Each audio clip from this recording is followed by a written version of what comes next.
Well, hello everyone, and good evening, and welcome to a special edition of Uncivil Law. I am your host, Uncivil Law. We are here with an emergency stream, because the commenters in the YouTubes are out. The people who wish that sovereign citizens were a thing.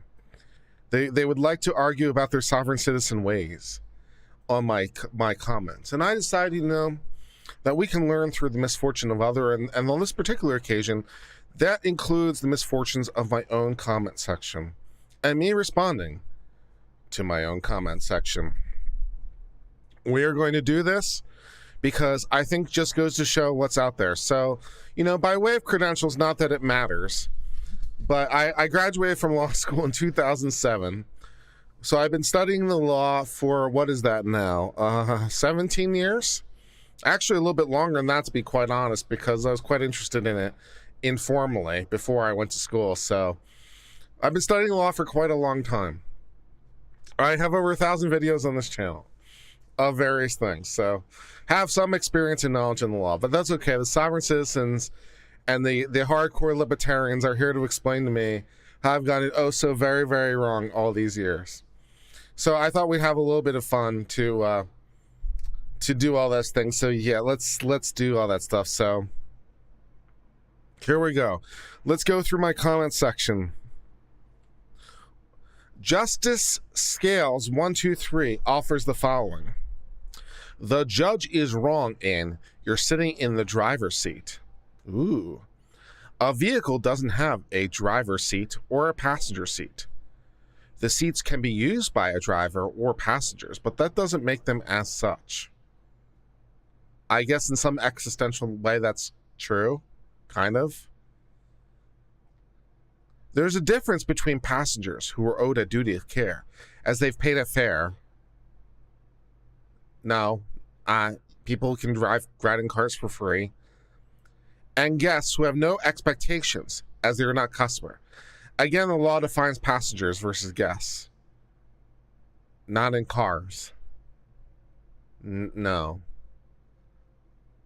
You owe the same minimum duties of care to everyone when it comes to driving. I own my vehicle, so I never sit in the driver's seat, as there's no driver operator of the vehicle. You're neither driving nor operating it. It's just my daily driver, nothing more. I do love how it's his daily driver, but he doesn't sit in the driver's seat for his daily driver.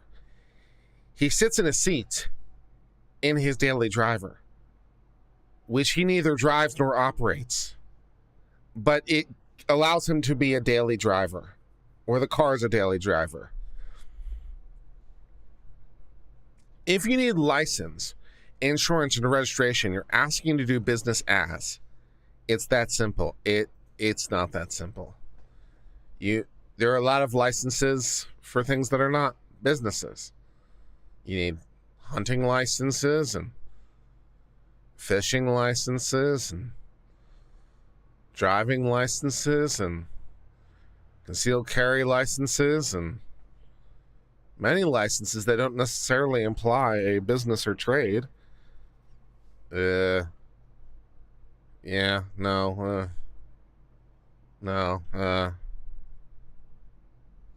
it doesn't imply a business. No. Let's read some more.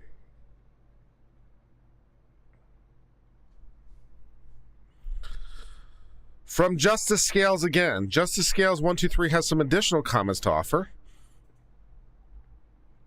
I agree with his travel, not drive claim. The reason as follows. This should be good. You need a license to practice law, a license to be a cop, a teacher, a doctor, a nurse. Patrick Allen gives me $10 to say Justice Scales 123 just stop this most unintellectual take you could possibly take. That's okay. We're here for it. We're here for it, man. Nurse, electrician, plumber, as well as many other professions. Why? Because they are licensed professionals. Well, those examples are licensed professionals. This is true, but it doesn't imply that all licenses relate to professions. There can be licenses for non-professionals. You know. Yeah. They all allow you to charge for a service. Yeah, and are required to be licensed and registered with a regulatory body. Why would driving be any different? Well, it's not a profession like other things you need licenses for that don't imply professionals. A ticket is a negotiable instrument, contract. It is against the license. Should I point out that a negotiable instrument and contract are two different things? Do I get into, how deep do I want to get into correcting this guy? A negotiable instrument is actually a thing that exists. It's not a contract. It's a piece of paper that conveys value unto itself. A check is a pretty good example of a negotiable instrument, by the way. There's, for all the UCC fans out there,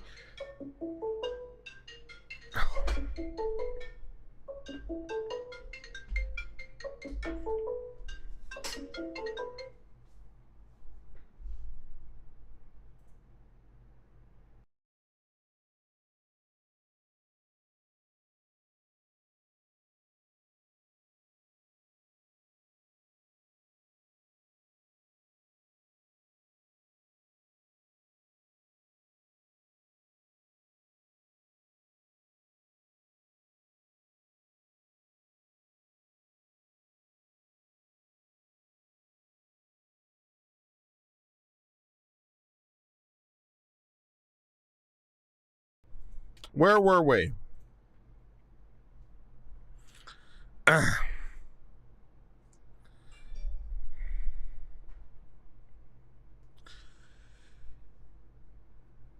If you own a vehicle, you can't be the driver. You'd be the owner-operator. What? Just read the traffic laws. No. A driver is one who's operating, doing business, using an owner's vehicle. That might be a person who is a driver, but that doesn't imply that all drivers are that. This is like an all mammals are dogs. No, all dogs are mammals, but not all mammals are dogs. Got the wrong way around. Sorry. This is like, yeah, we were talking about negotiable instruments. That's right. I forgot. I'm sorry. We were talking about negotiable instruments in the UCC. I got completely sidelined. I'm sorry. Yeah, so negotiable instruments are a thing that in and of itself conveys value. And checks are a good example. There's an entire provision in the UCC dealing with negotiable instruments. In addition to like Section 2, which is the most famous, which deals with goods. But there's an entire section, I forget which section of the UCC it is, deals with negotiable instruments. And obviously checks are not the only example. It'd be kind of weird to have an entire section of the UCC just for checks. But there's negotiable instruments that convey value and can actually be negotiated. Like that they have value and can be bought and sold. And yeah, there's an entire section of the UCC. So calling a contract a negotiable instrument is actually technically screwing up both contract law and negotiable instruments. So fun. Yeah.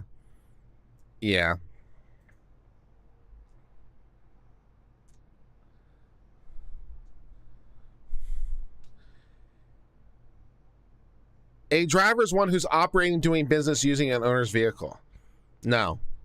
It's one of the biggest scams out there, but all one has to do is think what the difference is between a license to drive and a license to practice law, excluding the opposite. Excluding the obvious. Excluding the obvious?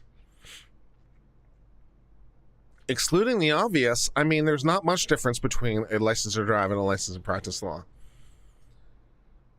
Or a license to practice medicine, or a license to do anything else. I mean, excluding the obvious. At the most general level, they are all permissions from the government as a license to do something. They are all issued by various regulatory bodies with various certifications in order to get those things. In the case of a driver's license and a license to practice law, they both require an exam. There's a fair, I mean, at the broadest levels, there's quite a bit of, and all licenses are for that person and can't just be transferred. So at the broadest level of analysis, a license to practice law and a license to drive are kind of similar. The traffic laws fall under the Commerce Clause. No. The Commerce Clause of the Constitution covers interstate commerce. Most traffic laws, the overwhelming majority of them, are state level. Now, there are some uniform traffic laws, but those are only uniform because each state has adopted them separately. And not all states have adopted them. So even the uniform traffic laws are not uniform. Some states have exceptions and haven't adopted particular parts. I don't know for sure, but there might not be any provision of traffic law that's truly uniform from every single state. There might be, but, it's not inherently obvious. So traffic laws do not fall under Commerce Clause. There is no... The reason that you know this is that the traffic laws are codified in state law. They're not in federal law. They are, here's how the roads are built, and here's what kind of licenses you need of various kinds, and here's how to get them, and so forth and so on, and, yeah.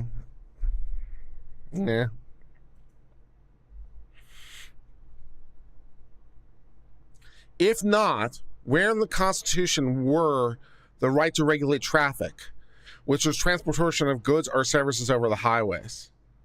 Traffic and traffic lights are state law. Some roads don't have traffic lights, and some roads don't have traffic signs, and some roads don't even have painted things on them. Some roads are a little more than dirt in the ground and still recognized as roads. There's the regulation of traffic is a state law issue. The state can put up things or not, or they can have, when they have state highways, they can build them, kind of any way they want. And they can have on ramps or off ramps, or just kind of, all the things. It's all, fine. But arguing this in court is doing you nothing unless you're willing to education yourself. Again, from the Supreme Court, 0 lawyers have proven me wrong on this. Now, I believe him. Because he says 0 lawyers have proven me wrong, which means to him, they can't prove him wrong to himself, right? You can't convince a person who doesn't want to be convinced, right? If a person is going to obstinately refuse to listen, neither I nor all the lawyers in the world can convince him that he's wrong. Fortunately, you have the right to believe anything you want. You don't have the right to act any way you want, but you have the right to believe anything you want.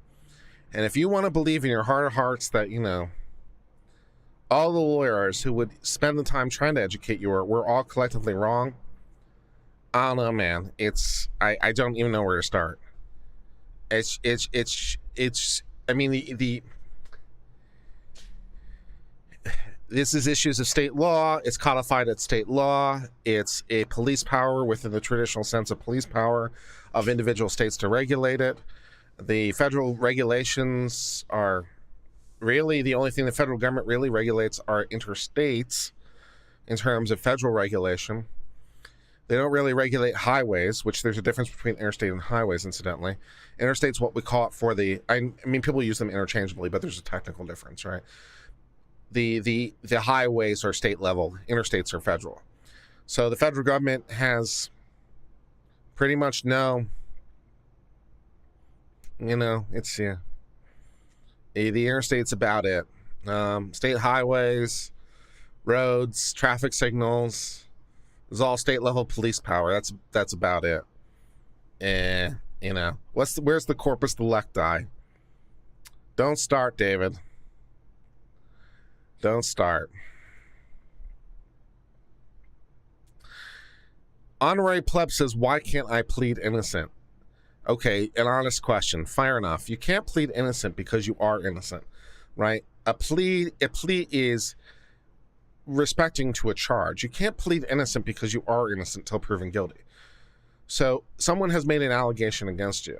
You can't plead innocent because you're saying, you know, what is your response to the charge? You can't say innocent because that doesn't even make sense. So you say, well, you're saying the charge is shit, or I agree with the charge, right? So if you say the charge is shit, you're saying not guilty. If you're saying the charge is correct, guilty, right? But you're innocent until proven guilty. So you're saying, what is the response to the charge? You can't just say, I'm innocent. That's why they're bringing the charge. They're trying to change the status quo. And so you have to say, well, what's your response to their attempt to change the status quo? Saying I'm innocent is saying, well, it's just establishing the status quo. That doesn't really help. It's like, I know the status quo. What do you want to change the status quo or not? Not guilty, I don't want to change the status quo. Guilty, I do want to change the status quo. So that's why.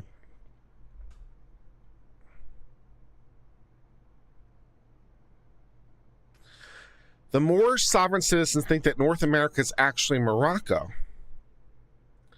And the United States government just sold it, then lied to the world. I believe if my U.S. history is correct, that Morocco was the very first country in the world to recognize the United States as an independent country. So is that why? Is that why the United States is Morocco? Is the United States Morocco because Morocco was the first country in the world to recognize the United States as an independent country?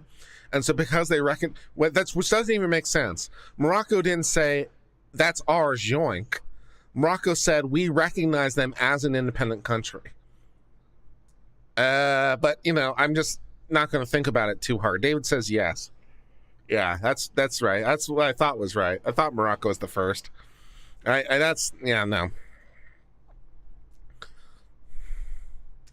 He's a sovereign citizen, Mexico, Canada, and the U.S., Kurt. What's so hard to understand? All that. All those things. All those things. Those would be all the things that are wrong. Why is the legal name in all caps? It's purely stylistic. Does this stuff matter in English? No. I'm really stupid when it comes to language. It makes no difference. Not all courts even do it. It's a purely stylistic thing. Some courts write some courts do it all kinds of ways. Some courts write it just the way you would normally write it in normal capitalization. Some courts capitalize your last name but not your first. Some courts capitalize both your first name and last name. It's purely stylistic. It means nothing. But tell that to some of the sovereign citizens who are convinced it does. They're convinced that if you put this is the sovereign citizen insanity. If you go down the rabbit hole, knows no bounds. It knows no bounds.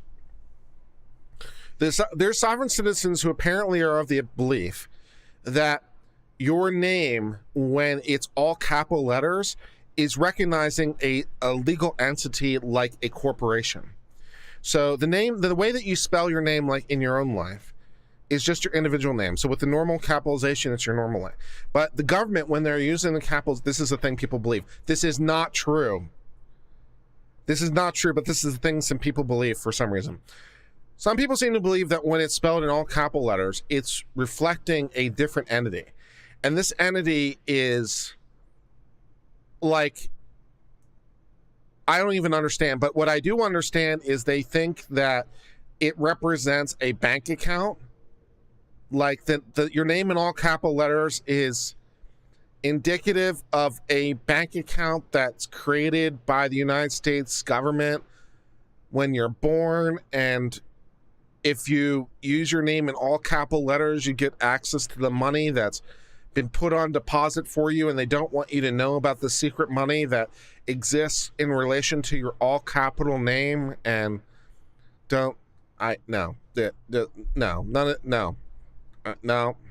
doesn't mean anything. It has no legal significance.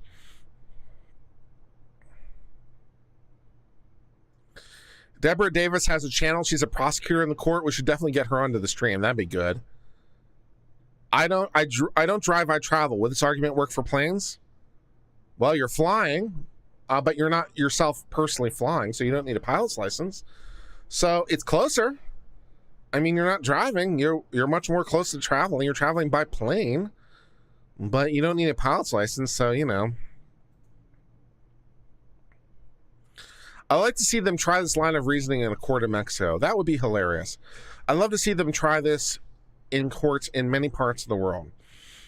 Only like the United States and Canada and countries like that would tolerate this shit. Most countries in the world will just kick your ass. Genuine and not purely academic. Has anyone ever won representing themselves? Sure. It happens. It isn't recommended. And as a general proposition, courts will tend to give you a little bit more leeway when you represent yourself. And then, of course, someone in comments points out quite correctly, the most famous case of a person representing themselves successfully was probably Gideon versus Wainwright, which established the fact that you have the right to a lawyer, right? You have a right to a lawyer if you can't afford one. Remember that part of Miranda? You have a right to a lawyer if you can't afford one. One will be appointed for you. Well, Gideon was told he can't have a lawyer. He didn't have enough money. He said, I want a lawyer. And they said no. Because it wasn't established yet. He was the one who established it. It was that guy. And he wrote his own appeal to the U.S. Supreme Court on prison stationery by hand. And they accepted it, and yeah, he won. So, way to go, big baller move on that one, man. This is contrived stupidity, like the academic communism shout out to Stephanie for kicking at gangster. Sovereign citizen is an oxymoron. Yeah, that is an oxymoron. This is true. Deportation to international water should be an option since he's not a citizen of any recognized nation. If wishing made it so, man. If wishing made it so. I don't see these people in a rush to give up their American citizenship, it has to be said. Stephanie, I'll now take your comments and stuff that you want me to respond to, because I think we're running out of stuff here on this thing. Oh, this is good. From dystopian days. Most who try this in court fail, but I do know there's some out of Michigan who have succeeded. One I personally know. Okay, I don't know why they succeeded. And it isn't because they have legal arguments. It could be because the court or the prosecutor just literally couldn't be bothered. And so they're like, you know, if it's so minor, it's like, I just can't be bothered today. So maybe they just let it go for that reason at the court, or the court or the prosecutor just had a headache that was too big. It's like, I just cannot be bothered for this wrinkly dinkly crap. So maybe that's the reason. Or I did see a case in Canada where a sovereign citizen won despite themselves, right? The sovereign citizen made a whole bunch of crap arguments, as one would expect. And then the Court of Appeals in Canada, as they were reviewing it, like, actually this guy wins for other reasons, right? So maybe it was some of the reasons he argued in addition to the crap. So I don't remember if it was him arguing it or not, but either way, the Court of Appeals was reviewing it and said, you know, yeah, said, you know, so sovereign citizens sometimes do win. It's not because they're sovereign citizens. It's just that the law treats everyone equally, no matter how dumb you are. And, you know, sovereign citizens can say stupid things that are true, just like they can say stupid things that are false. And every once in a while, you know, they say a stupid thing that's true. It's not true because they're a sovereign citizen, but they say it, and the court's like, yeah, you're right. And they're like, I won because you're a sovereign citizen. No, that's not the reason why. Also, your friends might be telling you tales. There's all kinds of possibilities.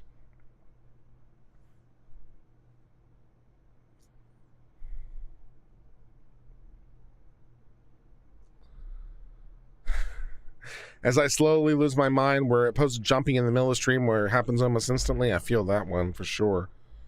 You make a great judge. Thank you.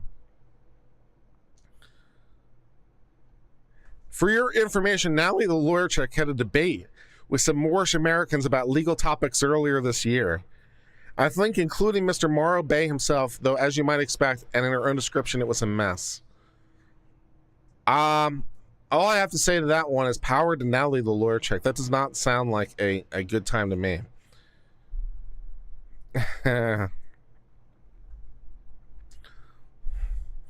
When he says North America is my domicile, you can see the lawyer on the top right immediately look at the ceiling and question the choices he's made to end up on this call. From boy, not stuffu. I have seen ads for truck drivers, UPS drivers, taxi drivers. I've never seen an ad for a driver for a family car. Sure you have. They call them chauffeurs. A driver carries passengers or goods for a fee. A taxi driver carrying his or her spouse to the store is an automobile operator, not a driver. No. Gabrielle George says Natalie's video debating them was one of the funniest, most aggravating things I've ever seen. We could watch Natalie the Lawyer Chick's video. I don't know that we want to do it right now. I feel like we need to start over with a new stream. I don't think we should do that mid-stream. But that could be interesting / aggravating for an interesting content. We just pull up Natalie the Lawyer Chick stream with the Moorish people, and we just do meta commentary, and we palm at the pain, and all the rest of it. That could be fun.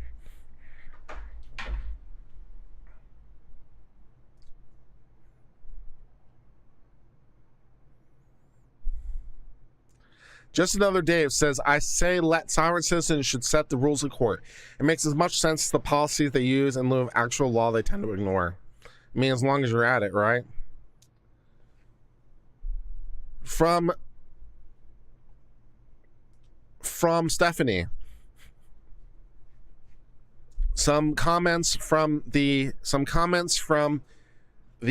Grande stream. Comments from the Grande stream. From Kyle Stark, your hard on for Grande is hilarious. That dude could eliminate COVID and you'd still have a problem with it. Probably not. My problems with him, as you may have noticed, are mostly legal in their nature.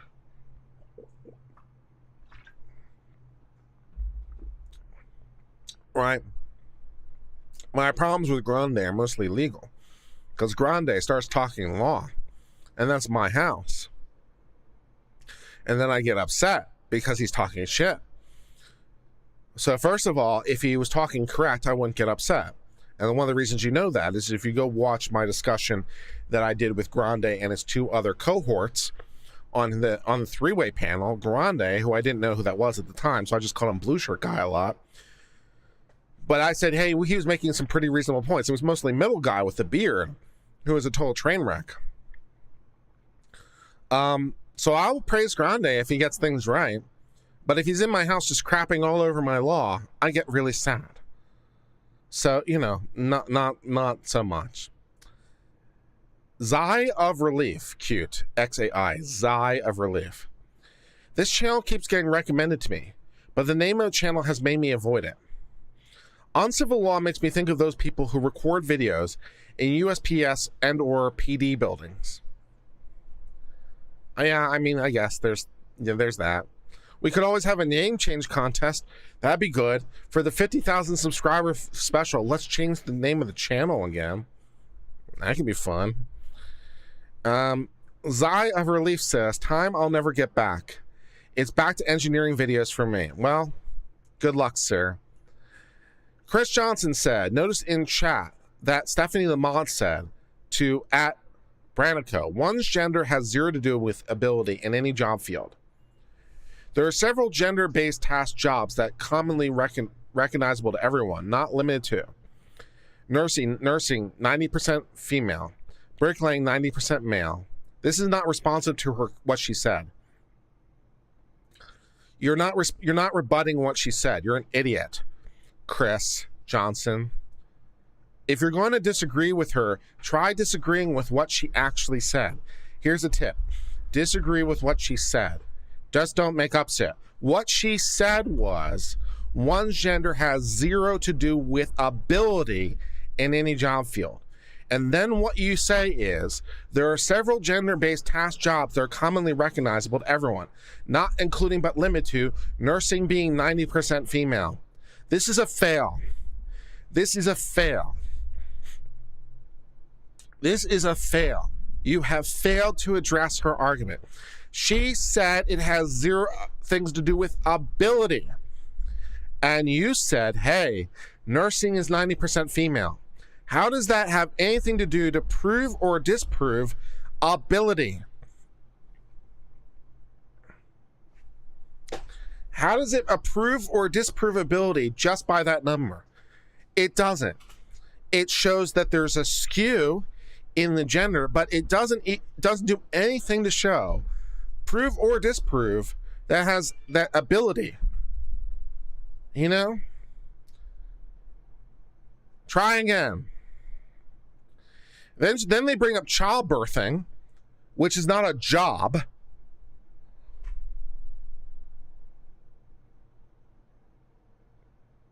Women's high school track. That's great. That's a great example then. Try harder. Try responding to her actual points. Stephanie says, next time, if you're going to try and call me out, gender literally has nothing to do with your ability to do a task. Please show me how my gender has had an ability to do my job. Well, strictly speaking, any job, but yeah. Are there gender-dominated fields? Totally. Childbearing isn't a job. Yes, Stephanie picked up on that as well. No surprise, right? It's like, yeah, it's like I said the same thing. Stephanie says the same thing. It's not a job. Yeah. Please show evidence that impacts my job performance, not evidence of stereotypical domination. Right. That would be what you have to respond to. Pay attention. Pay attention. Try to respond to what she's actually making. Or this is also for me. Try to respond to what I'm actually saying. You know, you can't just say, oh, it's dominated. You have to show something more. Right? Justin Attal says, Dr. Grande's analysis was spot on, all caps. He's very intelligent and breaks down the fundamental legal issues into simple and easy to understand layman's terms. They're wrong. The wording of statutes are nebulous and confusing. They're not. If they were so clear as you claim, there wouldn't be any disagreement about the outcome of this case because all the facts are not contested. And all you attorneys would agree. Well, the facts are partially contested. With respect to Kim Potter, there are facts that are somewhat contested. Like, were other officers in threat or not? Could be a fact that's disputed. You know, was the threat profiled to other people? You know? And also, did she have a conscious disregard? Right, that can be disputed. So, yeah, no.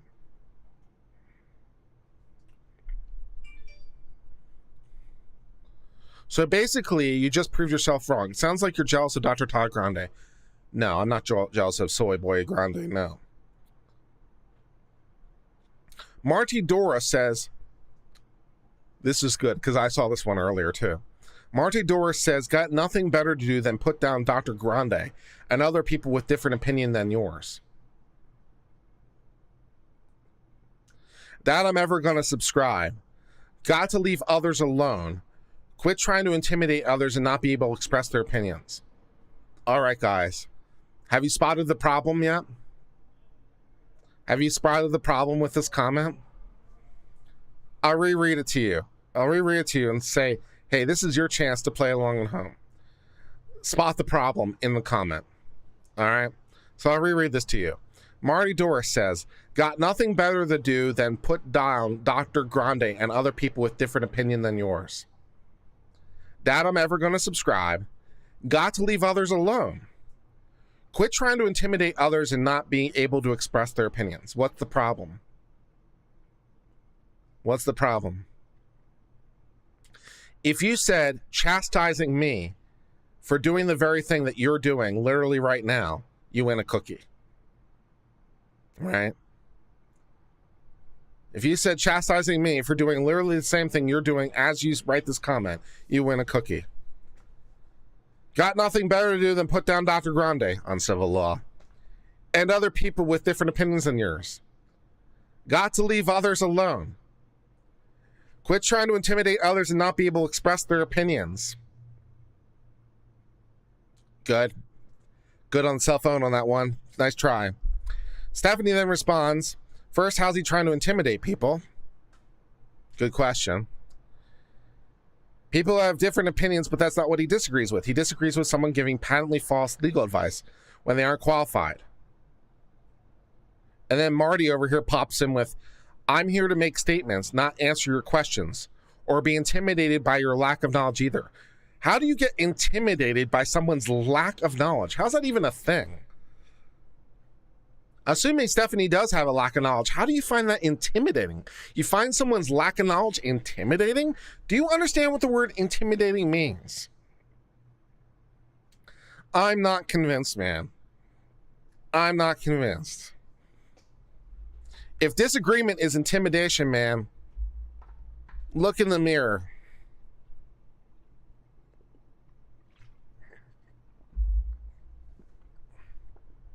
What else we got on the stream? Oh no, why says these people would show up in the law library and make my life hell. Well, at least on some level they're trying. There's something there.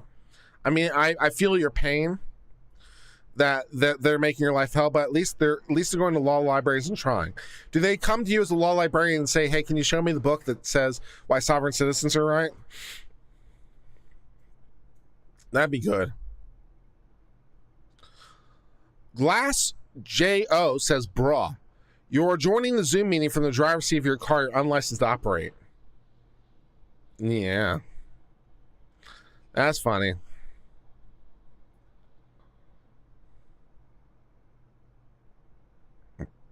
Okay. Lisa B. Something you said got me thinking. What agreement between states allows drivers from other states to drive in their states? Is there something like gun reciprocity for driving? Getting your only license to carry. And then they point out, yeah, that's the driver's license compact and 45 states are members. And other states have to well, yeah. So the driver's license compact isn't what it's basically just reciprocity. I'll recognize my state if you recognize yours. And so there is a unilateral agreement, or unilateral is the wrong word. There's a singular agreement called the driver's license compact, which deals with, one set of rules that someone created, right, at some point, because it was all basically just mutual agreements, right? It was all my state recognizes yours, my state recognizes yours. So it was all mutuality of agreements. And then someone at some point came up with the driver's license compact as a unifying agreement, which, prevented all this singular stuff. Now, the driver's license compact requires particular states to do particular things. So some states don't do that because they don't want to do things the driver's license compact requires them to do. But that's okay. So they just have reciprocity agreements, right? And also, as they point out, there's a full faith and credit clause issue because the driving rules. But you still have to obey the driving rules in each individual state. So, a state could choose not to recognize another state's permits, but then that state would choose not to recognize theirs, and, that's not going to work. And something similar is kind of happening with concealed carry permits. Right now, concealed carry permits are all by agreement. Like, I'll recognize yours if you recognize mine, is kind of how it goes. So some states don't have agreements because they don't want to recognize other people's permits, And there's no, at this time, equivalent for concealed carry. There's no unifying agreement that would create unification of various things. It's still being done on sort of ad hoc relationships. And if you dig into it deep enough, you'll find the letters from the various attorneys general. You'll find letters from the various attorneys general to each other, which say, well, I'll recognize your state, you recognize my state and stuff. So there's these letters that you can find that create these relationships. So, yeah. All that good stuff.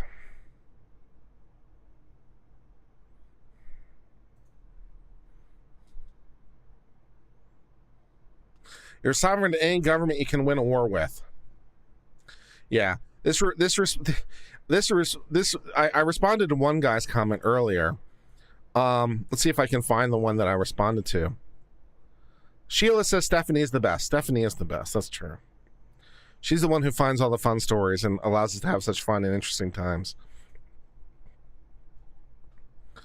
Let's see if I can find the one I responded to earlier. Because it was such a, like, interesting thing. I use the word interesting very loosely. Perry said, I agree we shouldn't need permission from the government to drive. And I just said, talk to your state legislature and lobby for a change in law. Yeah. Now, Archangel for Truth had this, like, sort of machismo question. Like, are you a real man? Which I just found funny. He wasn't, like, calling me not a man. He's just calling, like, anyone who disagrees with him a man. Or not a man. It was kind of funny. And I was like, yeah, this is good.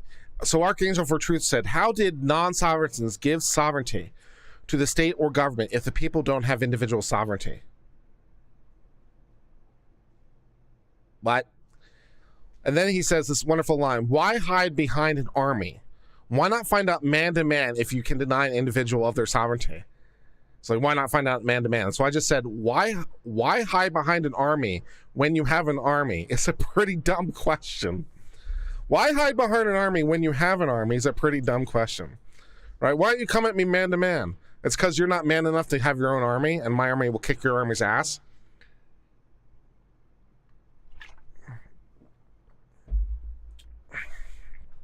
I enjoyed that one.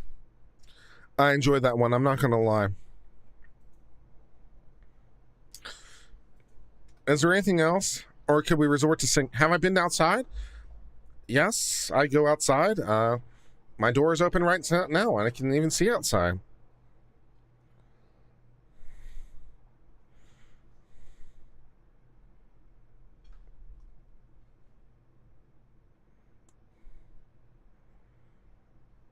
Oh, people are challenging Stephanie. What's we got on here?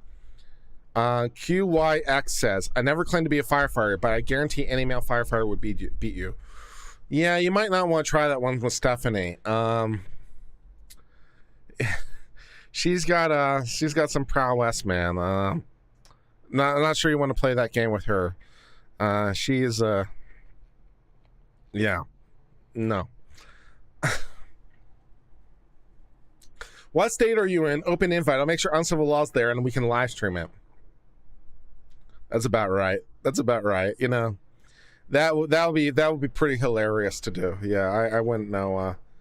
Wouldn't trust that one right now.